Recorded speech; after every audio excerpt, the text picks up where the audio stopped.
No!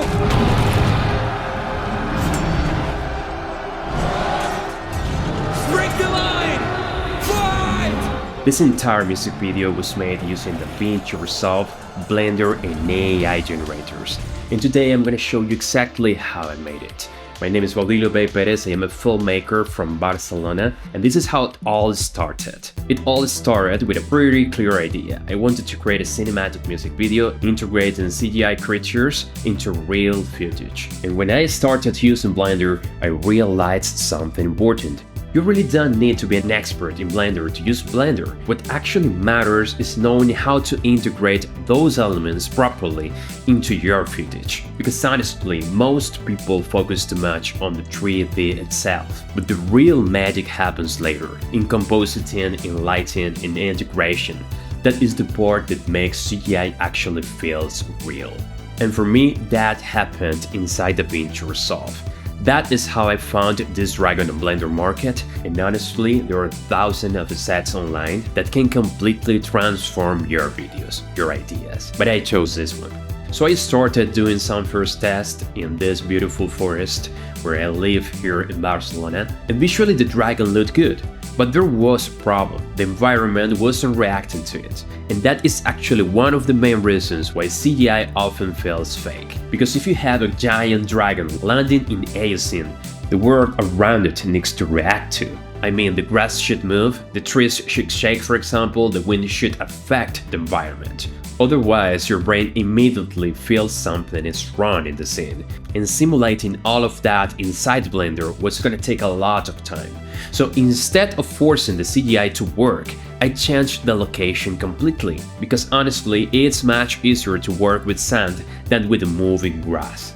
So I went to Normandy in France, a place where I often spend time with my family. And the moment I saw those beaches, everything clicked. Huge open spaces, flat landscapes, sand everywhere, the perfect place for a dragon to land and actually feel believable.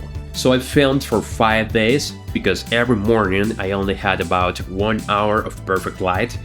I mean, just one cinematic window at dawn. And obviously you can't shoot an entire battle sequence in 1 hour. So every day I came back with the same setup, a Sony FX3 Sigma 2870, and I performed the character over and over again. A general facing dragons, leading armies, fighting, watching the aftermath of war, including all these elements of the ground that can be used to create realism in the contact of the characters with the world, such as sand mounds and dragon footprints. So I created all these takes until I had enough footage with consistent lighting, so everything would work later in the edit. And honestly, this is where filmmaking really begins, editing. Because editing is really just arranging actions to create emotion and tell a story. That is how I built the entire narrative, a general facing a swarm of dragons.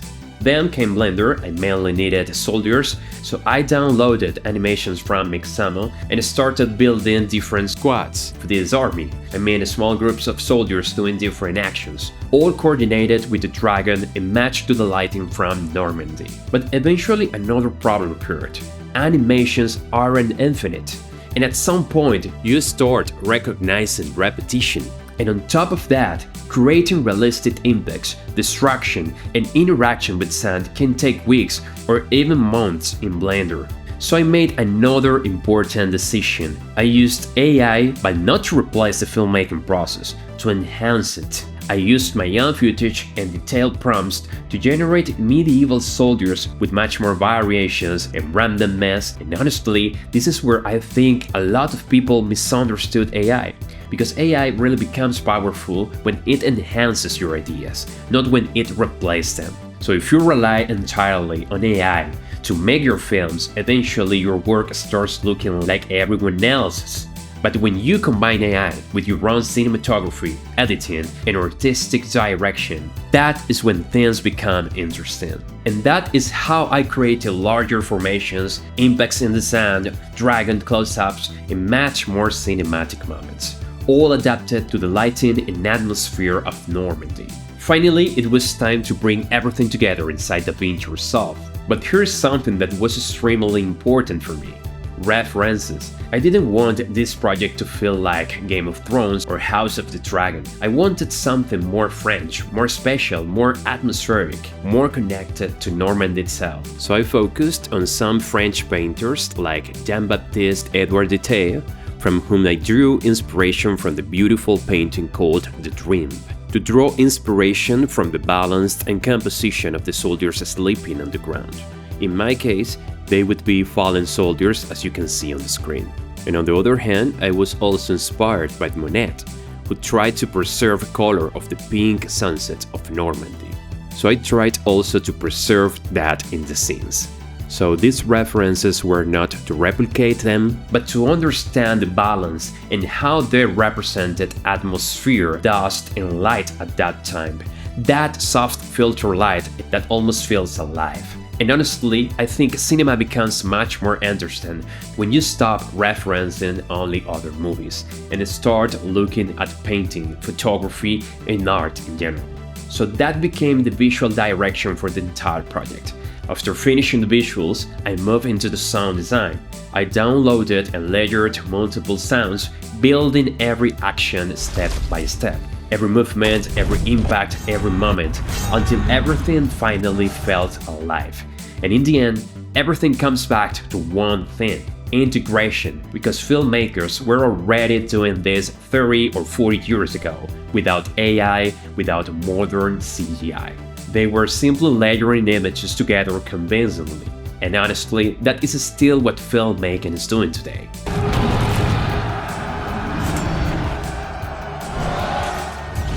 Break the line! Fight!